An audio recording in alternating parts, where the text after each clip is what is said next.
Maintenant, l'inverse de la matrice B. Donc, pareil, on écrit B-l'identité. Donc, comme B-l'identité. On va trouver la forme échelonnée réduite de cette nouvelle matrice. Donc, on fixe la première ligne. On veut tout ce qui est en dessous du premier pivot soit nul. Donc, la ligne L2 moins la ligne L1. Ça, c'est la première opération. Et la dernière ligne, on ne la change pas puisqu'on a déjà 0. Donc, on va avoir 1 moins 0, 0, 2 moins 1, 1, 3 moins 1, 2, 0 moins 1, moins 1 moins 0, 1 et 0 moins 0, 0. Passons à la deuxième étape. Donc, premier pivot, tout ce qui est en dessous, c'est 0. Maintenant, deuxième pivot, on veut tout ce qui est en dessous soit 0. Donc, on va faire la ligne L3 moins la ligne L2. Donc, les deux premières lignes, on ne les change pas. Et la troisième ligne, L3 moins L2. Comme ça, 0 moins 0, c'est 0. 1 moins 1, c'est 0.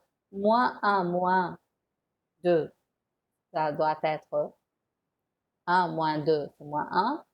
Puis 0 moins 1, donc 1. 0 moins 1, c'est moins 1. Et finalement 1. Donc cette matrice-là, elle est échelonnée pour qu'elle soit réduite. Maintenant, on commence de bas en haut. Cela veut dire qu'on fixe la dernière ligne. Et on veut tout ce qui est en dessus du pivot moins 1 soit nul. Donc, on va annuler 1 en utilisant la ligne L3. Donc, l'opération va être L1 plus L3. 1 plus 0, 1. 1 plus 0, 1.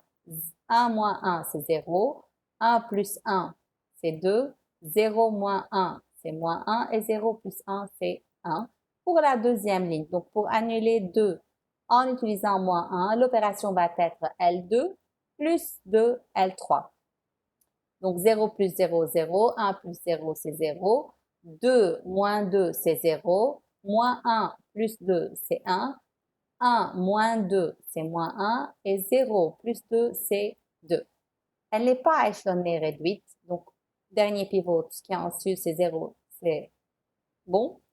Deuxième pivot, c'est 1. Il faut que tout ce qui est en dessus soit aussi nul en utilisant la ligne L2. Donc, l'opération va être L1 moins L2. Maintenant, les deux dernières lignes sont fixes. Et la première ligne, l'opération va être L1 moins L2. Comme ça, 1 moins 0, c'est 1. 1 moins 1, c'est 0. 0 moins 0, c'est 0. 2 moins 1, c'est 1. Moins 1, moins 1, donc plus 1. Moins 1 plus 1, c'est 0. Et finalement, 1 moins 2, c'est moins 1. Donc, on remarque, vous avez les pivots. Et tout ce qui reste, c'est 0. Donc, dernière étape, la dernière ligne, on doit la multiplier par moins 1. Donc, on peut faire cette opération directement pour ne pas réécrire la matrice encore une fois. On peut directement écrire moins L3 et changer le signe directement. Donc, maintenant, ça va être plus 1, moins 1, plus 1, moins 1. Comme ça, on a trouvé l'identité tirée une nouvelle matrice. Cette nouvelle matrice n'est autre que l'inverse de B. Donc, c'est B moins